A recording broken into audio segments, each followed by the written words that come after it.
Good evening. I've done about 2.5 miles from Mulgai on the West Island Way.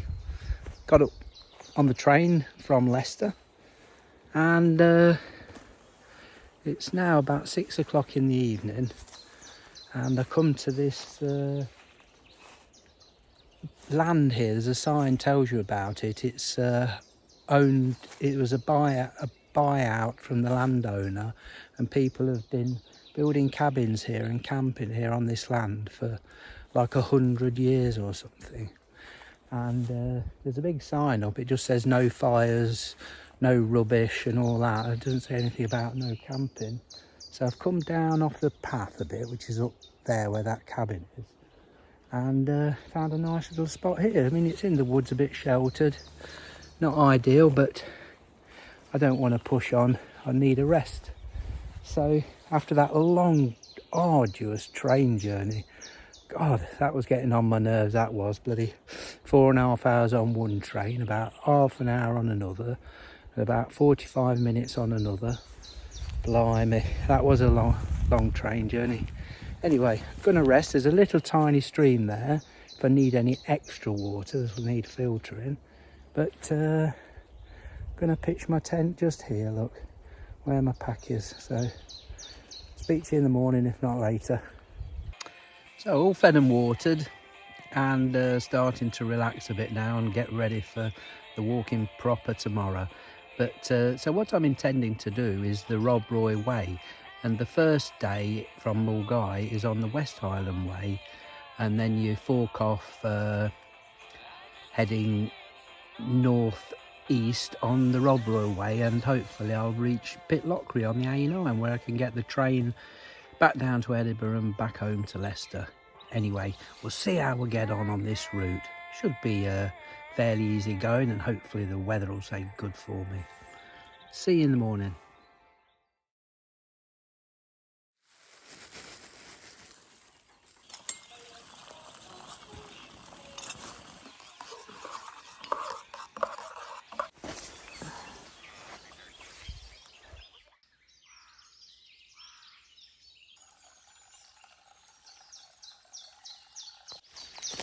Morning.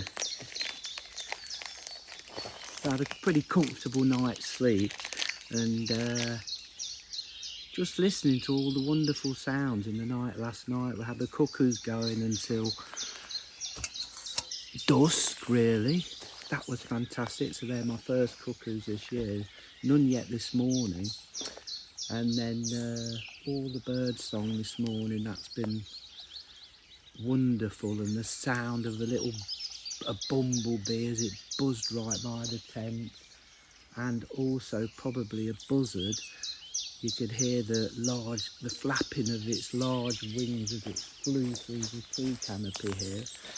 And then twice a deer ran quite close to the tent, probably spooked by some people in the cabins up there early this morning.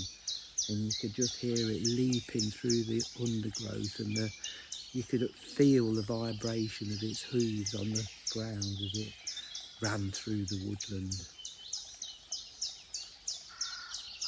So it's getting on for 7 o'clock now. I should be fully packed up within about half an hour and on the way. But yesterday evening in Mulgai, I was talking to this group of four people. They were older than me, going to do the West Highland Way, and they were stopping in the Premier Inn, which I did consider, and they said it was packed with people on a Monday night, all going to be setting off to do the West Highland Way today. Blimey. And it's a big hotel as well. So I'm glad I'm doing the Rob Roy Way. I've watched a few videos on that, and people have said they've not seen anybody, so should be good.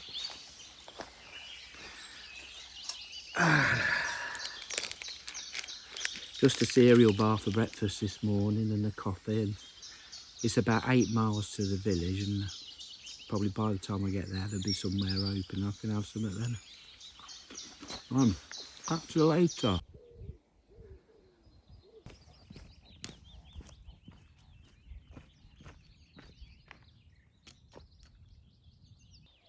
you see that hill there, that mountain there, that I imagine is Ben Lomond.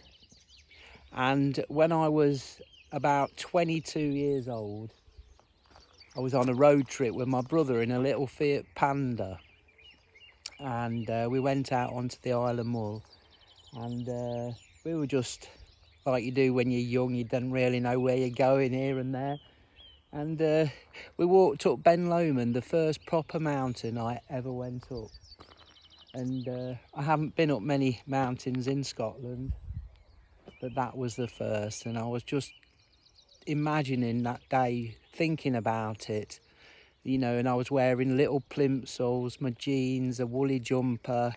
It was probably this time of year, May, and thinking of my brother and the adventure we had. It was fantastic. We went onto the Isle of Mull and it was raining, and a night on the Isle of Mull we went into this pub and said, oh, anywhere we can camp, and it was thundering it down with rain, and they said, oh, camp in the graveyard. So we pitched in the graveyard and walked from there to that little theatre on Mull, tiny theatre, and it's got a tin roof, and we watched this production of, I can't even remember what, some Agatha Christie thing, and the rain was pounding down that hard on the tin roof you couldn't hear a word any of the actors said.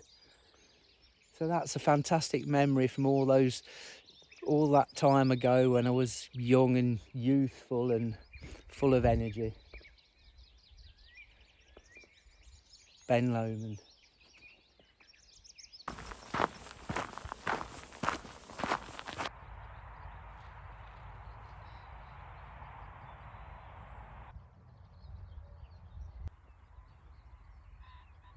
Of course, this is a railway track bed we're walking on, and just back there at the side of the road there was a sign explaining how, believe it or not, people used to travel to work on the train from here to Glasgow.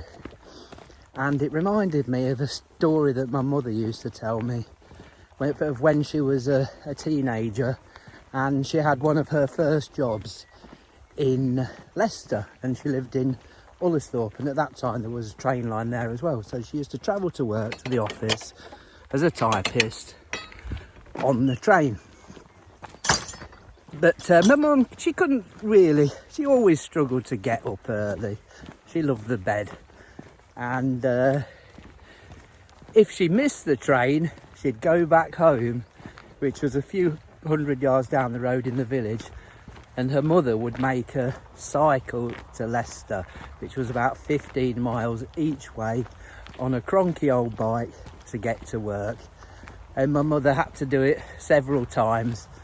And can you imagine cycling in those days on a cronky old bike after you'd missed your train to get to my poor old mum? She must have been, her nerves must have been racked to death. Oh.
forecast cloudy with patchy rain in northwestern areas, sunny spells elsewhere with some showers in central and eastern England.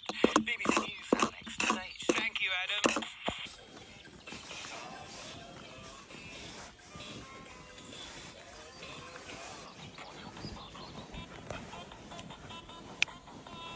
I felt terrible yesterday.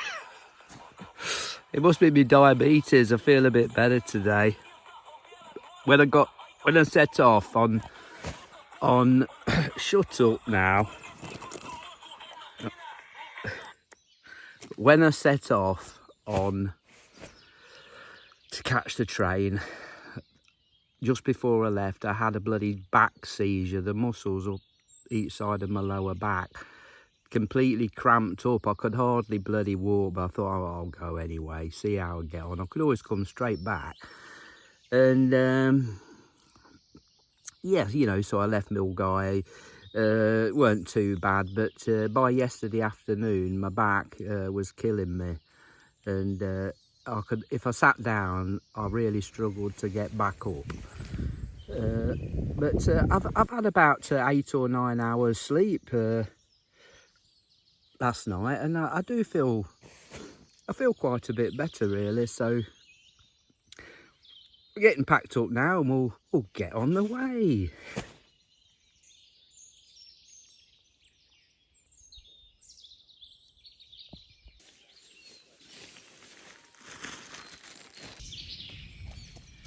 Right, I'm ready for the off. Quite a few ticks on my lower legs last night, so today I've put my tucked my socks in and put my gaiters on, because that took quite a while to remove about 15 very small ticks. They hadn't really done anything, although one had damaged the top of my foot there. God knows how it got down there, but not many midges, just a few, so it's still safe at the moment. But so that's it, ready for the off. Down into Aberfoyle, which is probably about 3 to 4 miles. So I've enjoyed it here, it's been a great spot, and always leave no trace. Catch you a bit later.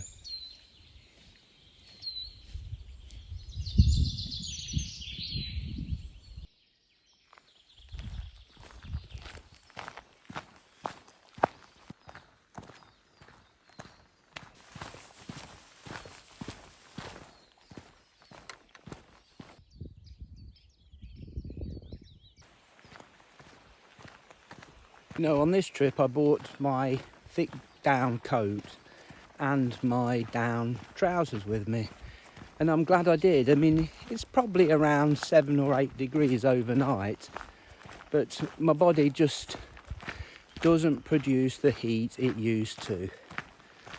And I think it, you know, it'd have to be around above 10 or 11 degrees for me to not take my down pants with me on a trip.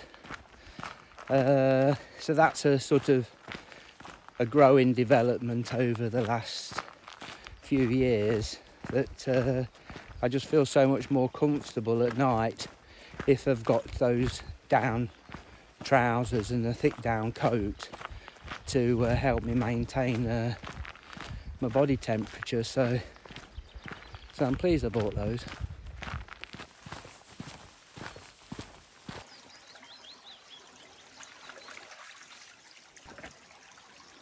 My socks.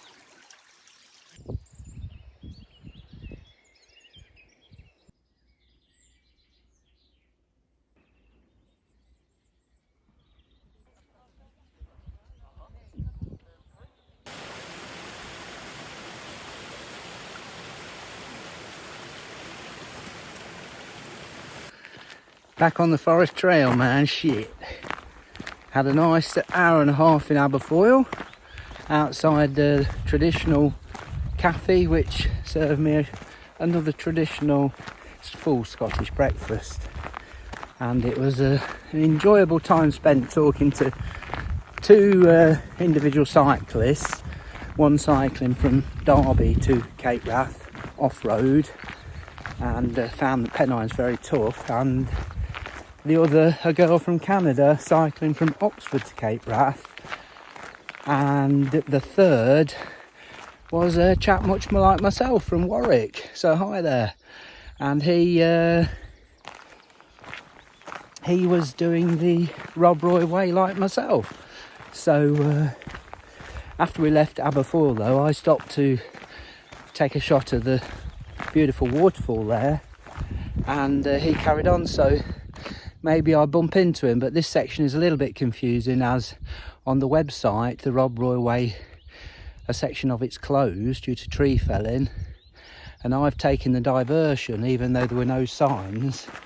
So whether the guy from Warwick has taken that path, and I didn't want to risk it, you know, because more often than not you get to the woods and then there's a big sign up, don't go any further, and you think, shit, I've just walked 3 miles to get here. So we'll see.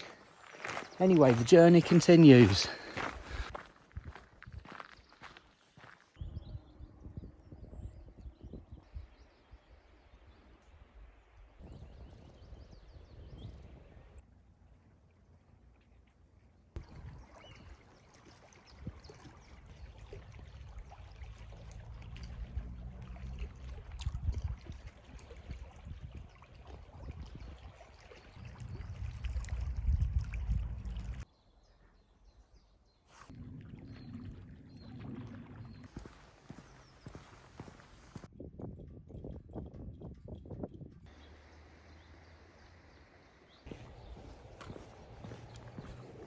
Hello again. Hi. You went one way, back the other. Yeah.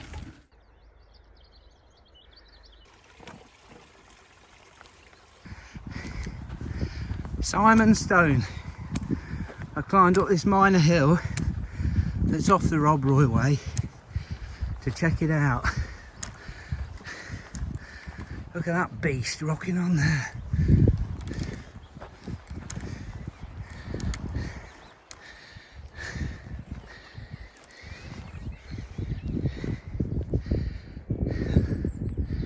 Apparently there was a hill fort on that hill behind it as well.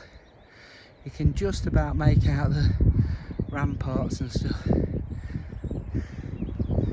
Anyway, a lady said to me, you must go up there, get a great view of Calendar, and there it is. So I'll be missing the town out. Let's see if there's anywhere to camp up here. Yeah, we'll see if there's anywhere to camp up here. Well, there's a nice spot just there. We'll see, we'll see.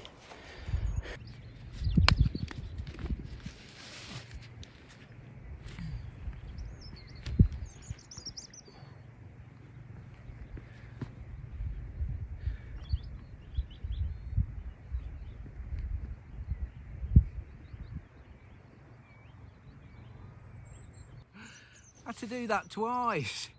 I weren't in shot the first time.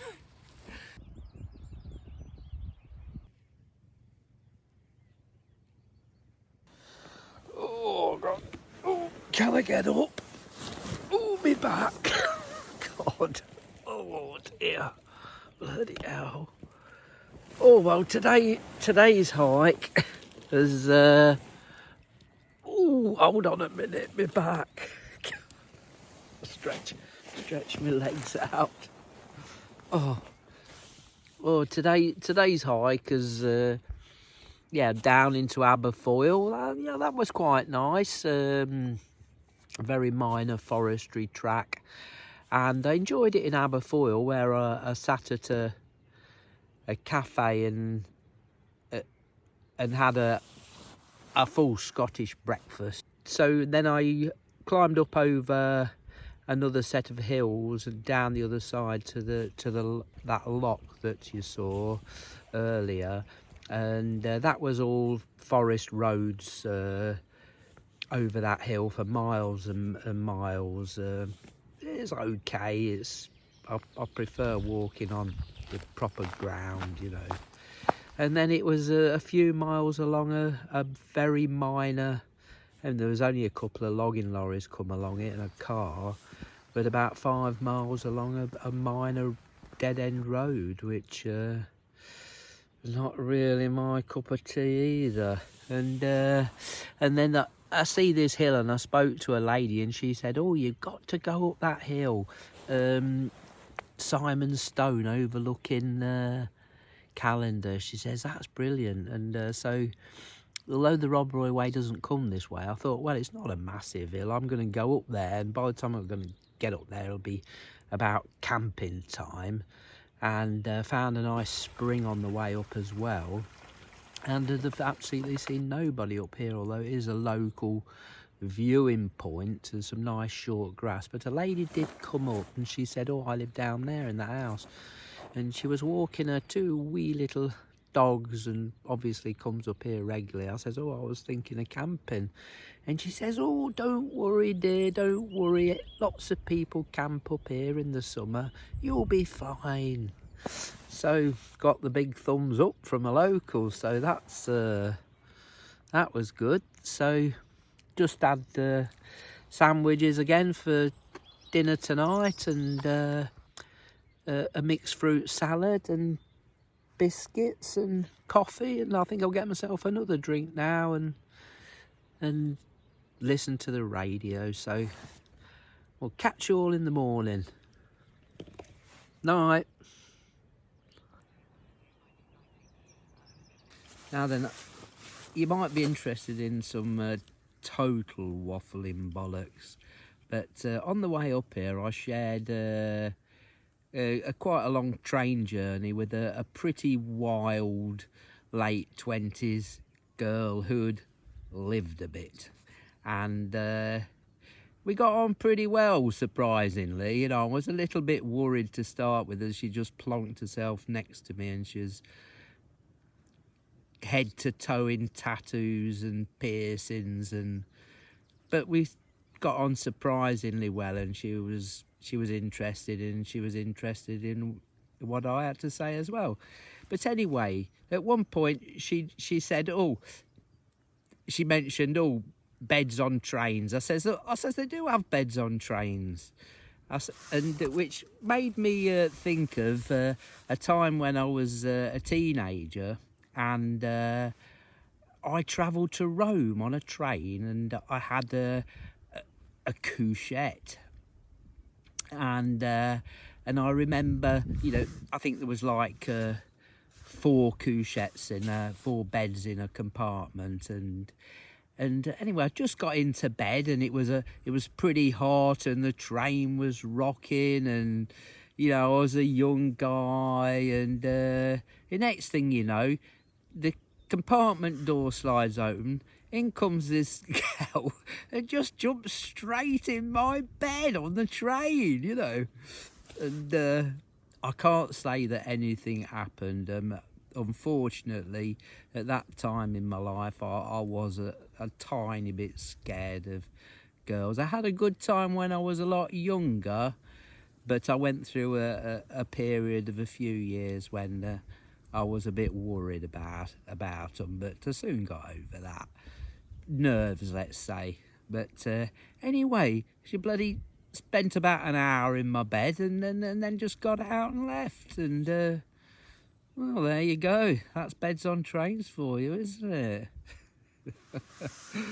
Here's another bit of useless waffling bollocks information for you about Calendar.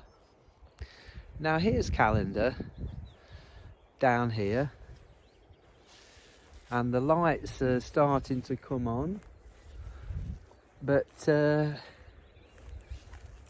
when I was 19 years old, way back in the day, and I had my teepee on top of the roof of my Volkswagen wrecked camper, we rolled into town. We rolled into Calendar on a little mini Scottish adventure with my friend Mark, that was my best pal from school. He was a big inspiration in my early years, really, you know, leading the way when it came to doing strange things, alternative stuff. You know, he was the leader, really, I was a follower. But yeah, we tried to find, I think we kind of tried to find work here in Callender, and we tried to sign on, but they wouldn't have us. Probably our hair was too long, and they took one look at the old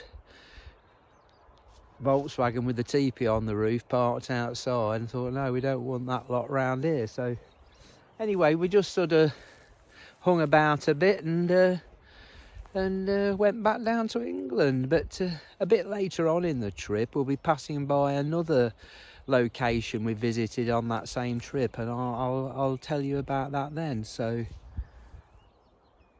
there's another bit of useless information for you. I'll show you the lights of the town when they finally come on and it's a bit darker.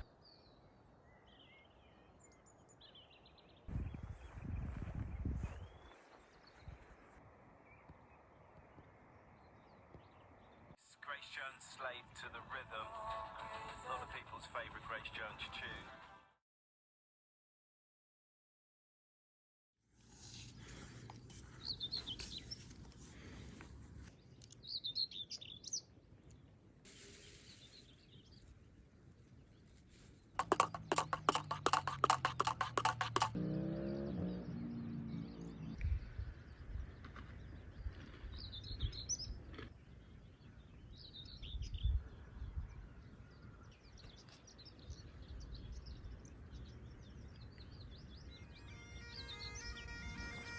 Bloody hell, hark!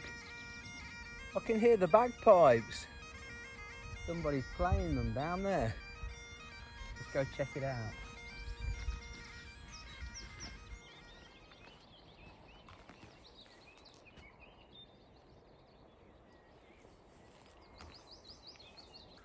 There's a rich, sweet scent in the air in these woods around here, and what it is the flowering rowan.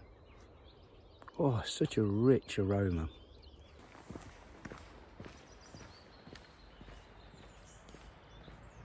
Wild strawberry. Such a beautiful little plant. Violet. Such a beautiful little plant, and a plant my mother cherished. She loved the scent of violet. In fact, at home I have a tiny little pot that has violet written on it and a little image of a flower that she'd had since a small child, and it still smells of violet today. She loved the little flowers, being brought up in the countryside. And how about primrose? Such a proud, vibrant wildflower.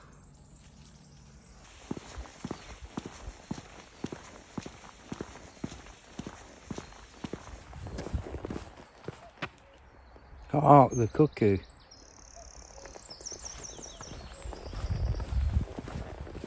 These are some magnificent old oak woodland here. Mixed some birch.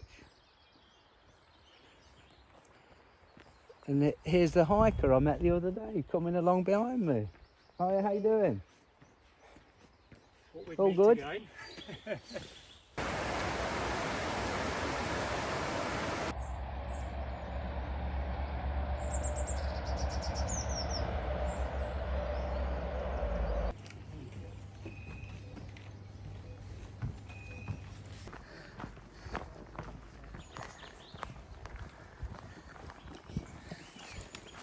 It's a shame the whole trail's not like this, instead of cycle routes and minor roads, because this is the business.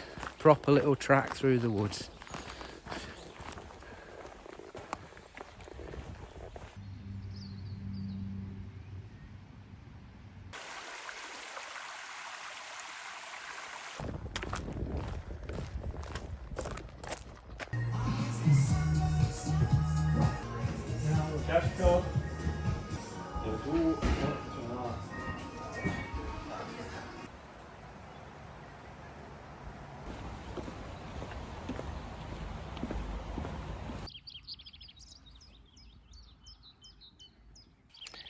So I spent the day walking with Richard, which a guy I met yesterday morning, and I bumped into him again this morning. So we've walked together, and we've got as far as Lockside, and we've come across this incredible pitch on a bit of old field that's not used anymore, just a few meters from the path, which is a cycle way, and we're overlooking the lock.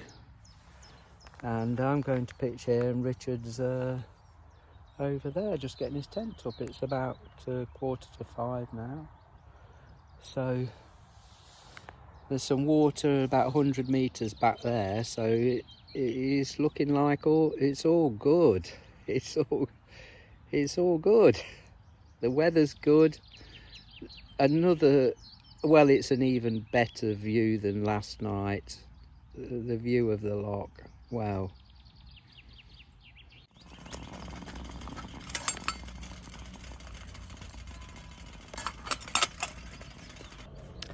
Good evening. Well, I've washed my hair and a few personal items and a bit of laundry too. Well, we've passed Balquhidder, and I think I might, if you fancy a bit of waffling bollocks, I might tell you a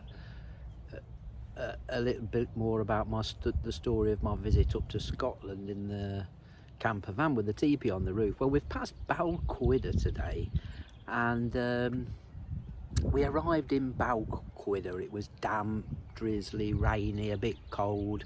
We'd got the teepee on the roof, and my friend Graham had heard about a commune at the lock there on the other side of the lock, which you had to get a little boat over to. So we drove all the way up the lock along at the back of Balquhidder, and hailed the people on the other side who came over in a boat, and we went over and had a look round, and basically there were craftspeople and jewellery makers at this commune, and they didn't want us, just like the people in the Dole office in Callender. No, I personally, and I don't think Graham had any sort of crafting type skills, so they weren't interested in us joining their little commune of happy hippies there. But I think I can't remember whether we put the teepee up at the side of the lock or not. Maybe we didn't, we just slept in the van. But after sort of milling about for a bit and realising, you know, this sort of thing wasn't going to happen at the commune, we decided to come back down to Leicester. So there's a little tale from my past way back, part of my relationship with Scotland over the years. So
so we've got a lot to look forward to today.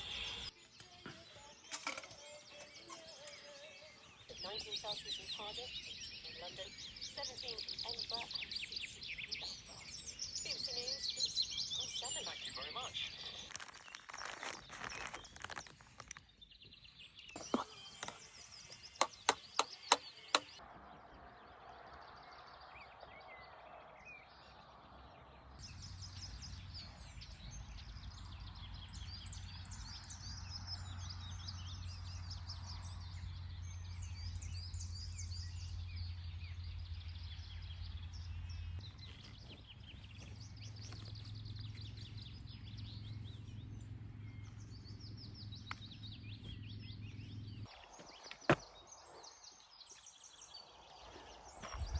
Bye view. Great view on that camp. Look at it, fantastic, isn't it? There's Richard up ahead. Still hiking with Richard.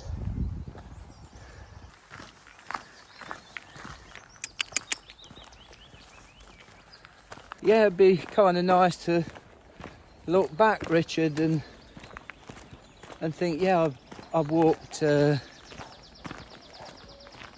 south to north through Scotland a bit, and instead of just looking at it on the map at home, now I can really see what it's actually like travelling through.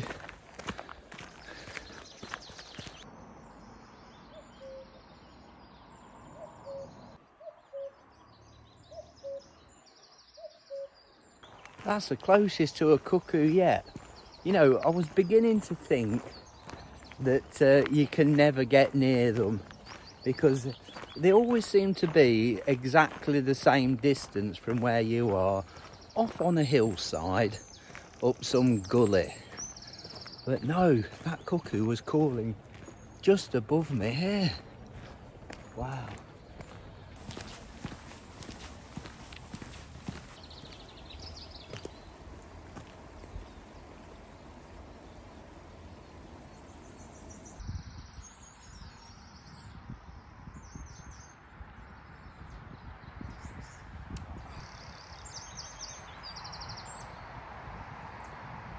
Iron brew, made of girders. Well, this makes such a nice, pleasant change, walking on a grassy, springy, slightly mossy path instead of all those hard tarmac cycle paths we've been on. Yeah, a bit disconcerting when you can see how far you've got to go along straight track through the forest, but it's certainly more comfortable underfoot.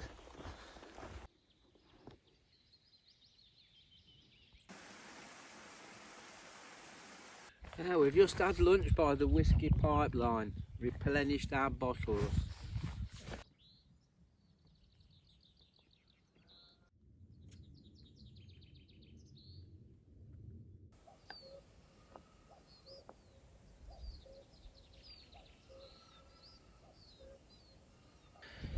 Brechlech Dam. So to get up to this point, that's one of the highest points on the walk, I should think. And yeah, it's pretty steep after all those relatively flat cycleways. Yeah, not much further to go to the highest point now. Hey Richard. Yeah, I should just be round over that way, shouldn't it? Yeah, I think so. Along that track. Along that track along there, yeah. And up a bit. I think we'll get to the ones overlooking here. Yeah. Stop there perhaps, and that will be the top. Here we are on top of the world. Highest point of the whole route. Mountains all around. And that one there is Ben Lawes. I think that's how you say it. Tiny little bit of snow in the gully you can see there. Wow. And I think, what's the mountain? Ben Hope, was it? Or Ben Hope. Yeah. Had no idea what they all are really. Not that familiar with the Scottish mountains. Anyway, it's drizzling a bit now. Hopefully it's not going to come too much. I don't think it warrants putting a waterproof on. It's all downhill from here. All downhill, yeah. Straight to the bar.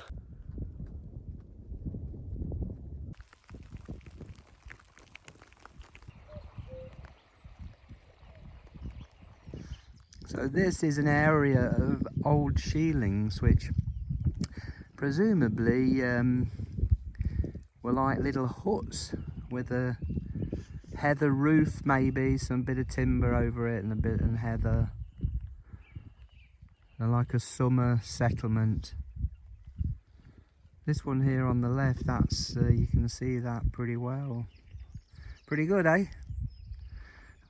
Richard stopped up there by the pipe the whiskey pipe, and it's 2:45 now, but it's a bit too early for me to stop. But he's got his train pre-booked on Wednesday, so he doesn't want to rush there too quickly.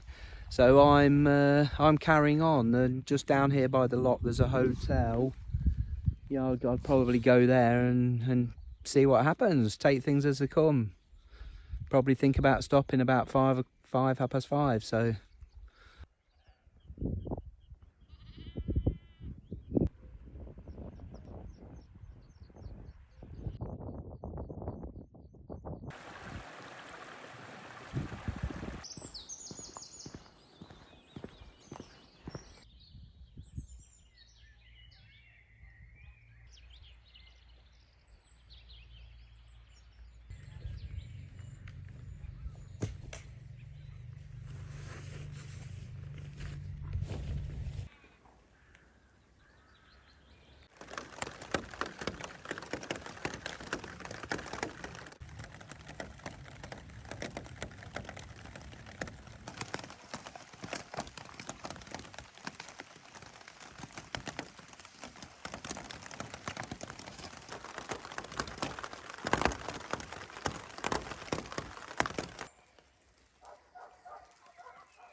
Good evening. I don't feel too chirpy. My legs have been aching terribly. I've got a bit of a chest infection. Last night my chest was soaking wet. The day before I was coughing a little bit, been coughing a bit today, just felt low, bit low of energy, but I still feel good, still feel positive. There's a section coming up which is 2 days over moorland, or 1 day direct on a minor road and hillside footpaths. I'm going to take the 1 day option. I've about had enough. I know the weather's going to brighten up, could rain tomorrow, the weather's going to brighten up Monday, but physically I'm struggling a bit, so I'm going to 2 days or 3 days, 2.5 days, I'll probably finish the hike, so then I'll get the train back home. But I really enjoyed walking with Richard, a guy from Warrington, about 55 I think. He certainly done a lot of walking, the Wainwrights, done a lot of long hikes, very knowledgeable chap about hill walking and where everywhere is. And but he's, like I said before, so he stopped up the hill and I've left him. I've probably only done about 2.5 miles further, but had a pint of black in the inn here, which is not that good. I was very disappointed. A very strange place. It's like a hotel cum bar. It's a bit weird really in there. Strange music. Nobody there to serve. People waiting to be served. It got a bit strange. But anyway, I left there and spoke to a lady tending the gate, putting some flowers on a fence at the front of her farm, and says, oh, do you know of anywhere to camp coming up in the next couple of miles? And she said, well, all that land belongs to us. she said you can access the Lockside after the last cottage in the village by crossing the field. She says, I can't stop you from camping there. She says, that's the law. She says, there's nothing we can do about it. And if you want to go there, you can. So she was very, very nice. She was very, very friendly. But so when I got to the gate, I climbed over the gate and walked across the farmer's field with sheep in down to the Lockside, and I'm camped just outside the village at the Lockside, which is really nice despite the rain. You know, it is such a lovely spot, and I just hope I feel a bit better in the morning. So we'll call it a day. Thanks for watching, and catch you on the rest of the journey.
The fish are jumping, and did you see that otter?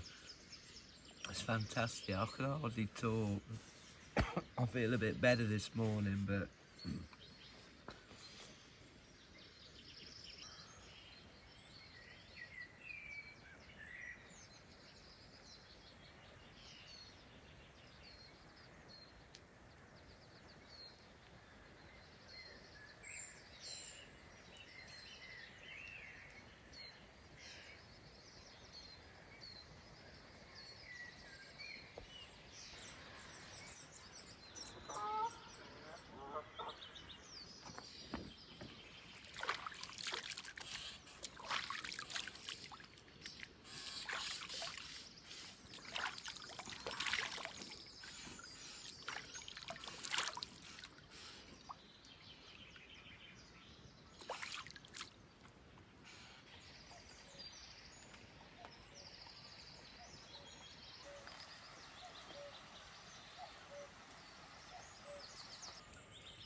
Morning. That was a brilliant spot there overlooking the lake. And seeing that otter this morning, I wasn't looking really, and I just caught it out of the corner of my eye. I'm glad I got up early enough to spot that. And it rained all night and all evening, and it's okay just now, but it's created all the mist, which brings such a wonderful atmosphere to the place. Right, we'll carry on. I'm not going to take the 2-day diversion. I'm going to do the 1-day shorter route, half road, half woodland track. And so maybe just 2 more days left. Yeah, brilliant. Loved it there by the lake. I'm glad I spoke to the farmer, because I wouldn't have gone down there otherwise.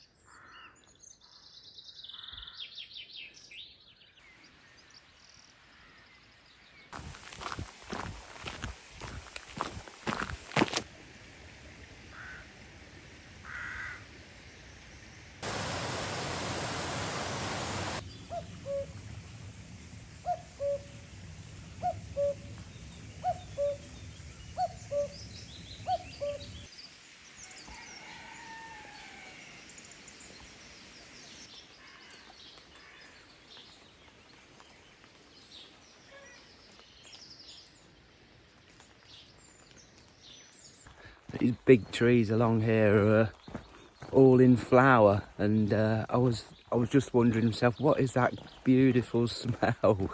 And it must be the trees after the rain, and every time you go under one, it's just alive with the buzzing bees collecting the pollen and any nectar they can get. The views are absolutely stunning this morning. It's you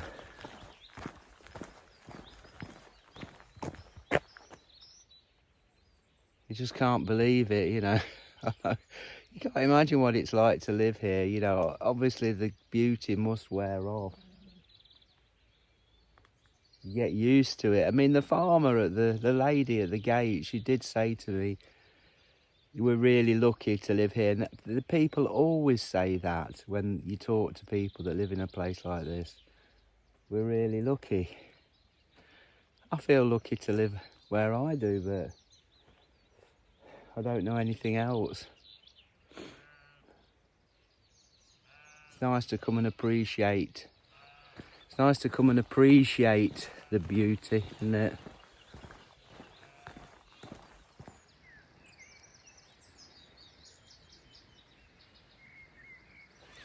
The old and the new. Just been past an ultra modern bungalow, one of the most spectacular I've ever seen, with the views to die for. And in the grounds there's an old house there, just the ruins of it. I've seen quite a lot of those. Some are quite extensive, and that was obviously a little farm at one time.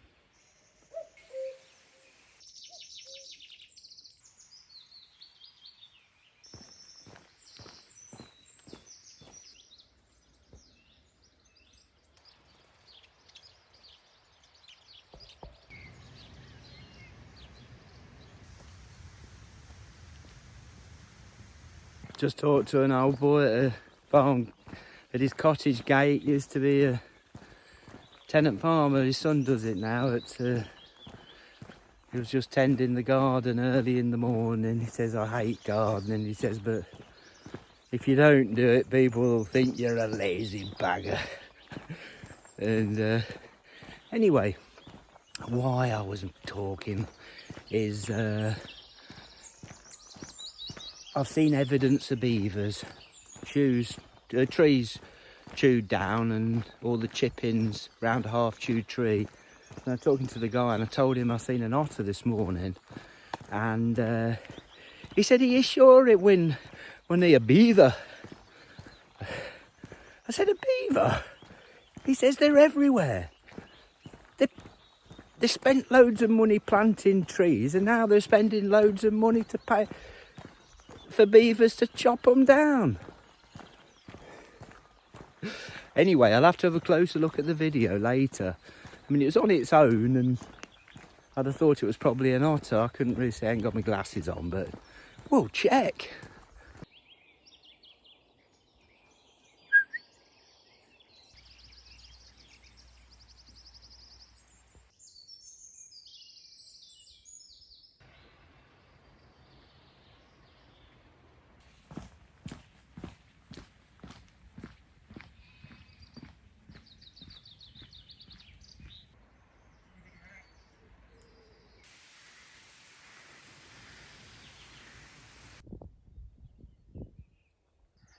Can you see that there? There's an old, it looks like a grain miller to me, in a barn. Okay, there must have been in barns all over really, like a small scale one, but I've never seen one like that before. Blimey.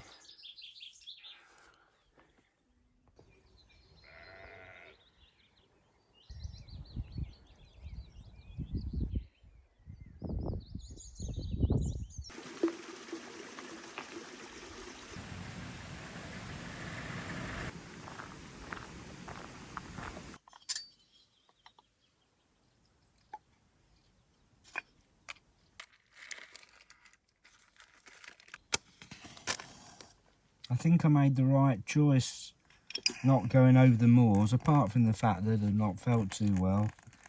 It's been really beautiful along this above the lock, the path above the lock. This last landowner of the estate, the way he keeps it is really nice. Really good walking. And apart from that, there's quite a low cloud, and it would have been quite high up today. And a bit more windy up there, so I'm appreciating this Lockside hillside walk with all these views.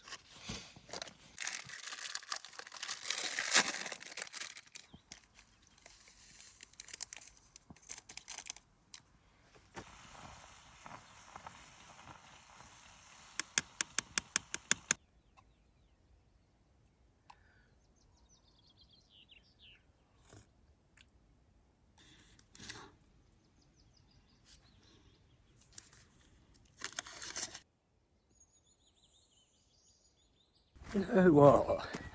That blackbird is whistling the tune, "I'm a Barbie girl in a Barbie world." Ba ba da ba. It's definitely whistling it. I'll take the high road, you take the low, and I'll be Scotland for you. On the bonny banks of Lockside.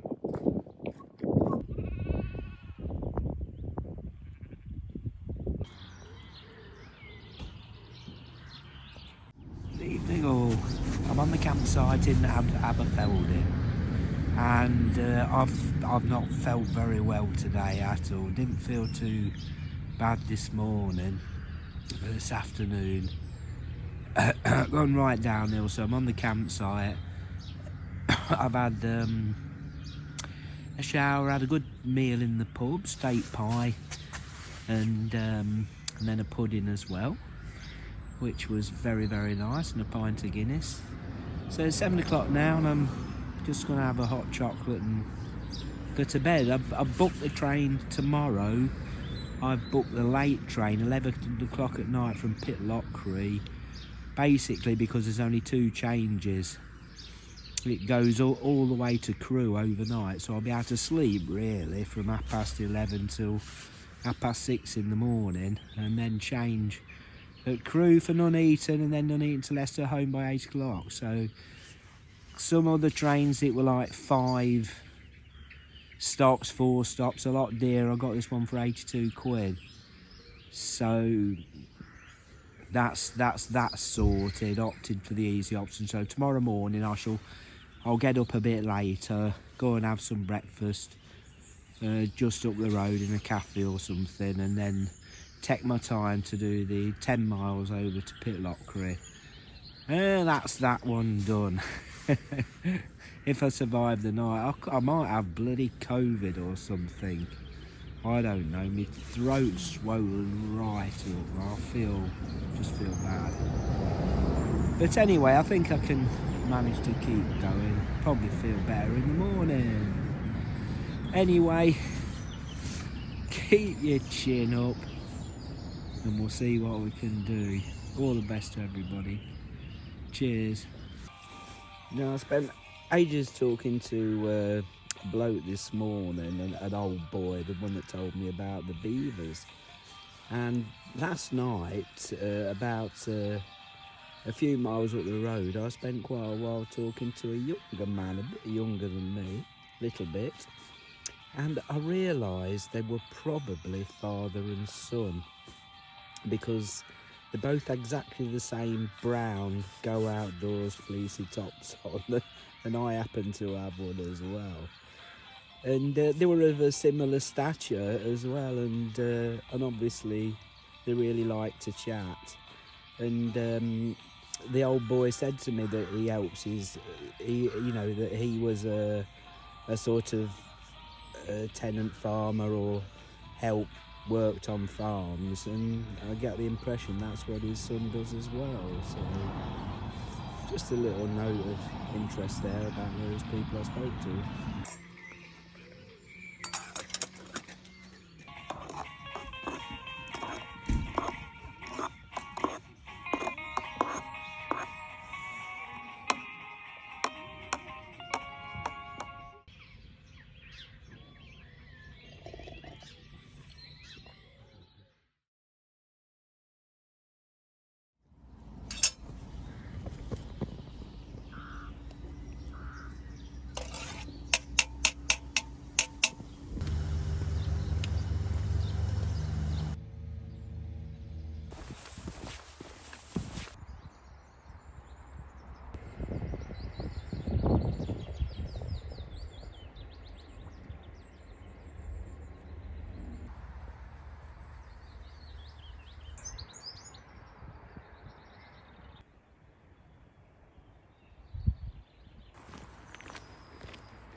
This land I've travelled through, it's been a journey. And one thing that keeps springing to mind this morning is fear. Do not be afraid.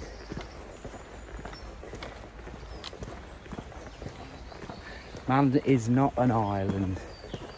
We're all in it together.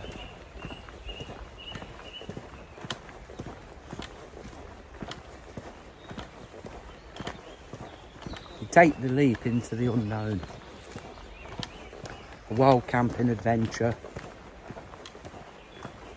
You never know where you're going to end up at night. You don't know what's going to happen on that journey. On this one, I got ill. And it's not ruined it at all. I'm still managing. My legs feel better today. And so this is the 7th day walking, although the first day I only walked for a couple of hours.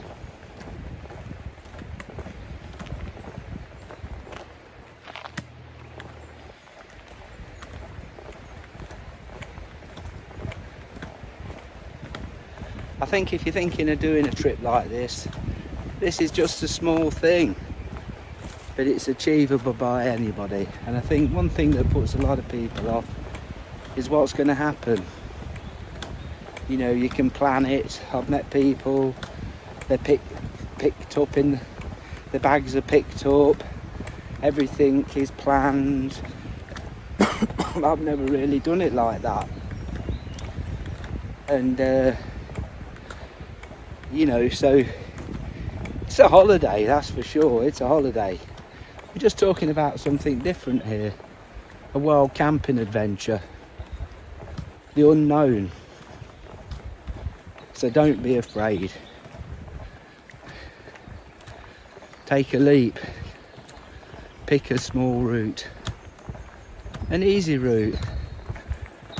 I thought this would be easier than it was. Just go ahead and try it. It's an adventure at the end of the day. I've spoken to people, I've met people, and I've travelled through the land, and I'll look back and I'll think, yeah, I've covered that distance. I've seen those places.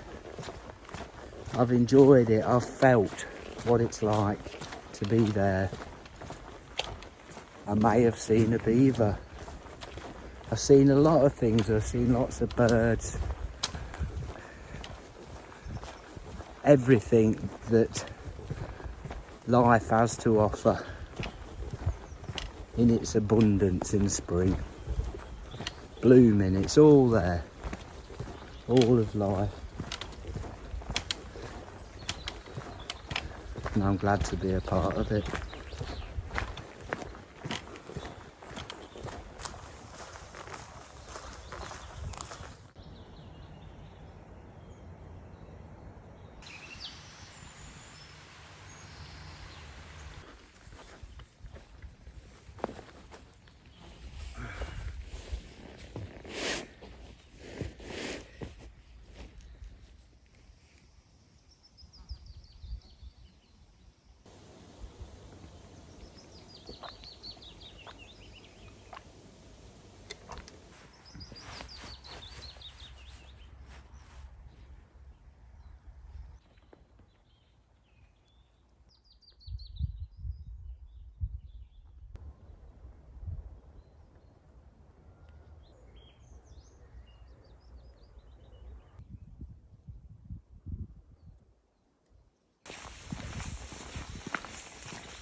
You know, when I was a child, every single village had a village shop, and it would be a highlight to be out for a wander over the fields or a cycle, pop into the village shop, get a few sweets. I'm still doing it today. More difficult at home though. Not any village shops left.